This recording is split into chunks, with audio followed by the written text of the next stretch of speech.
It's all covered in today's China Truths. Setelah Presiden AS Trump memberlakukan tarif timbal balik pada negara-negara di seluruh dunia, Partai Komunis China mengancam akan berjuang sampai akhir dan memberlakukan tarif pembalasan tanpa mempedulikan mata pencaharian rakyat, yang sebenarnya merugikan kepentingan rakyat China. Diduga lebih banyak perusahaan akan ditutup untuk liburan. Pada tanggal 9 April, sejumlah besar blogger di platform media sosial daratan merilis video atau tangkapan layar dan meratapi bahwa karena dampak tarif AS.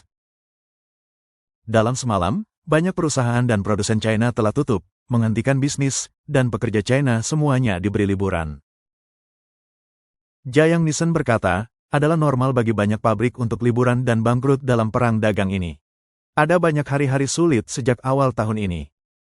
Seorang reporter Guangdong Daily berkata, saya mendengar bahwa banyak pabrik mulai liburan panjang pada tanggal 1 Mei. Warganet berkata, langit runtuh. Semuanya baik-baik saja kemarin, tetapi terjadi terlalu tiba-tiba.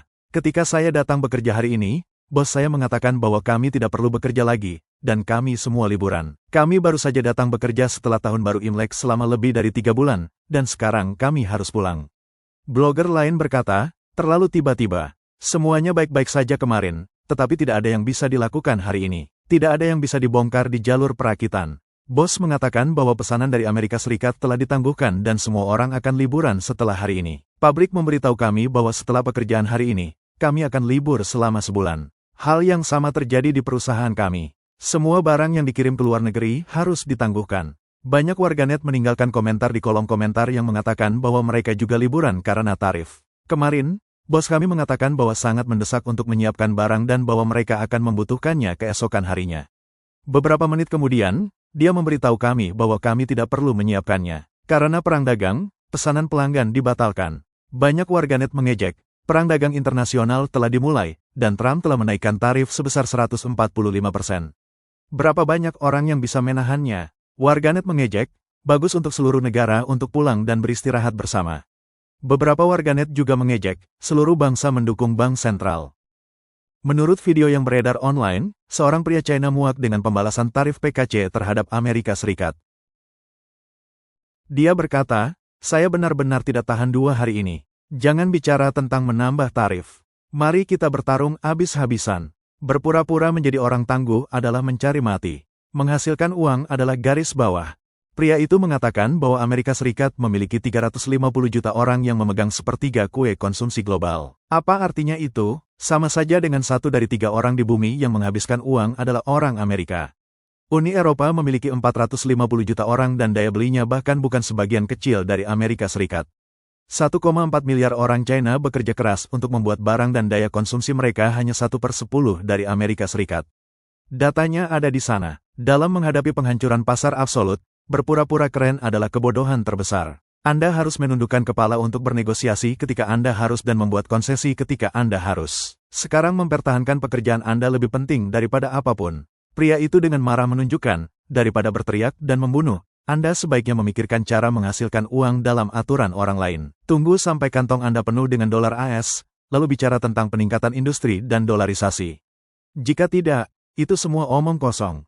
Pria itu akhirnya berkata, lihat bagaimana Singapura merespons. Tidak memalukan untuk menundukkan kepala untuk menghasilkan uang, tetapi sangat bodoh untuk berjudi dengan nyawa orang biasa. Ekonomi China dalam kekacauan, dan PKC terburu-buru menyelamatkan pasar. Dipengaruhi oleh badai tarif timbal balik AS, pasar saham China telah anjlok dalam seminggu terakhir. Pada penutupan pasar, 3 indeks utama Shanghai, Shenzhen, dan China turun masing-masing sebesar 7,34%, 9,66%, dan 12,5%. Di antaranya, indeks komposit Shanghai turun di bawah angka 3.100 poin, menandai penurunan 1 hari terbesar dalam 5 tahun. Indeks Hong Seng turun sebesar 13,22%, menandai penurunan 1 hari terbesar sejak 1997.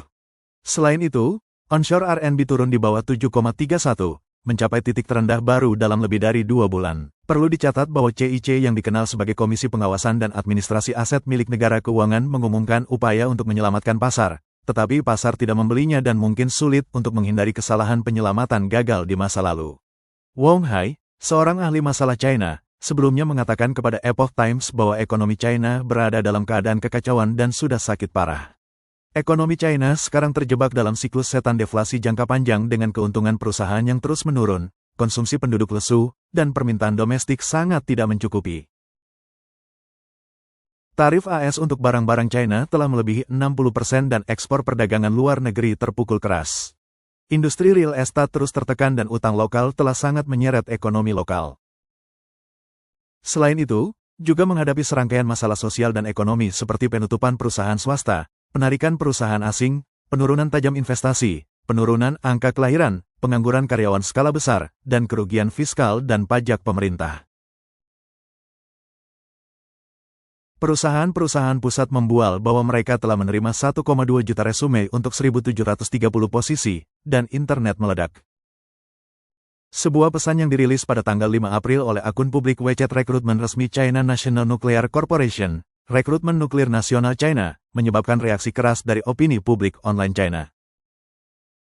Buletin berjudul, "Kami menerima 1.196.273 resume," menyatakan bahwa rekrutmen musim semi CNNC kali ini mencakup 10 kota dan 14 universitas terkemuka di seluruh negeri, menghubungkan lebih dari 100 unit anggota untuk bekerja sama merilis 1.700 persyaratan pekerjaan inti, menarik lebih dari 3.100 siswa untuk berpartisipasi dalam interaksi, dan secara akurat menyerap 1.196.273 resume berkualitas tinggi. Total 425.284 pelamar. Banyak warganet mengkritik CNNC karena menggunakan jumlah resume yang diajukan oleh pelamar sebagai modalnya untuk pamer. Kurangnya empati dasar, rasa sakit para pencari kerja seharusnya tidak menjadi modal bagi perusahaan untuk pamer.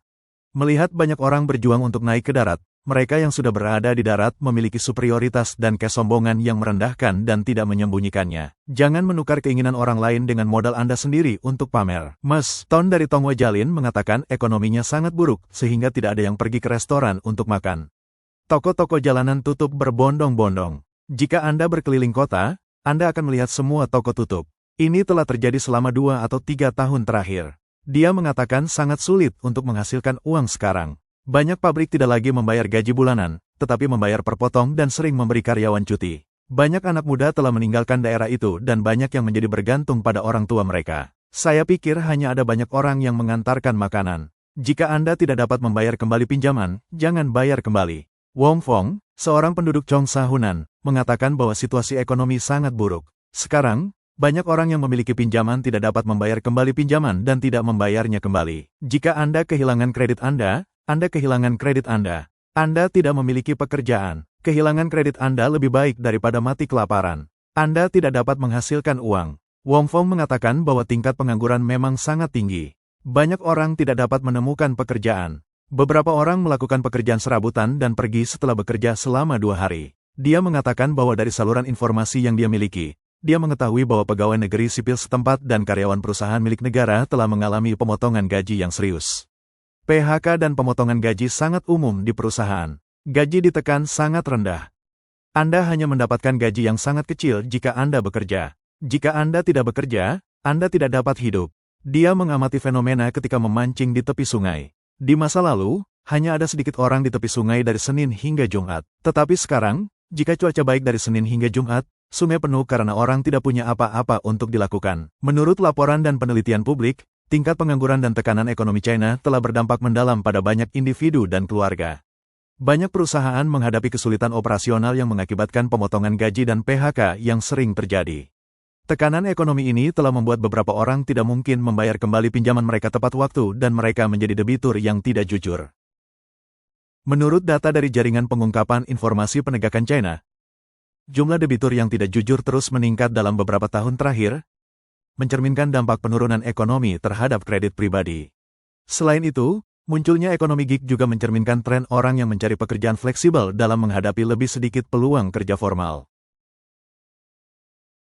Namun, pekerjaan serabutan ini biasanya kurang stabilitas dan keamanan serta tidak dapat memberikan keamanan ekonomi jangka panjang. Tuan Li, seorang penduduk Juko Henan, mengatakan kepada reporter Epoch Times bahwa dia tidak dapat menemukan pekerjaan di luar provinsi dan harus kembali ke kampung halamannya. Semua tanah di kampung halamannya diambil, jadi dia hanya bisa melakukan pekerjaan serabutan. Jika dia mendapatkan 100 yuan sehari, dia akan membeli nasi untuk dimakan ketika dia kembali. Jika dia tidak mendapatkan cukup, dia harus kelaparan. Saya bahkan tidak mampu membeli sayuran sekarang. Saya hanya bisa makan nasi dan bubur nasi putih.